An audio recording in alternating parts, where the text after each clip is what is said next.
கர்த்தருக்கு ஸ்தோத்திரம். இன்றைய வசனம் 118 சங்கீதம் 14 கர்த்தர் என் பலனும் என் கீதமுமானவர், அவர் எனக்கு இரட்சிப்புமானவர். 118 சங்கீதம் 14 கர்த்தர் என் பலனும் என் கீதமுமானவர், அவர் எனக்கு இரட்சிப்புமானவர். இங்கே வசனம் அழகாக சொல்லுது, அவரோட பலன்னு சொல்லுது. ஆமென். இன்றைக்கும் நீங்கள் சோர்ந்து போன நிலைமையில் இருக்கிறீங்களா? உங்கள் வாழ்க்கை எப்படி இருக்கும்னே தெரியாத ஒரு பயத்தோட கலக்கத்தோட சோர்ந்து போன நிலைமையில், இல்லை காத்திருந்து சோர்ந்து போயிட்டீங்களா?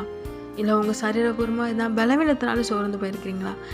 இன்றைக்கி உங்களுக்கு ஏசப்பா சொல்கிற ஒரு வார்த்தை, நான் தான் உன் பலன், பயப்படாத, உனக்கு ஒன்றும் ஆகாது, நான் கூட இருந்து உன்னை நடத்துவேன், சுகம் தருவேன், உன்னை ஆசீர்வதிப்பேன்னு சொல்கிறாரு.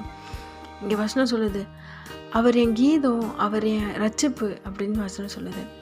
அவரை நீங்கள் துதித்து பாடிட்டே இருங்க. ரட்சிப்புன்றது பாவத்திலேருந்து விடுதலையாகி இயேசுவை சொந்த ரட்சகரை ஏற்றுக்கொண்டு வாழ்றது.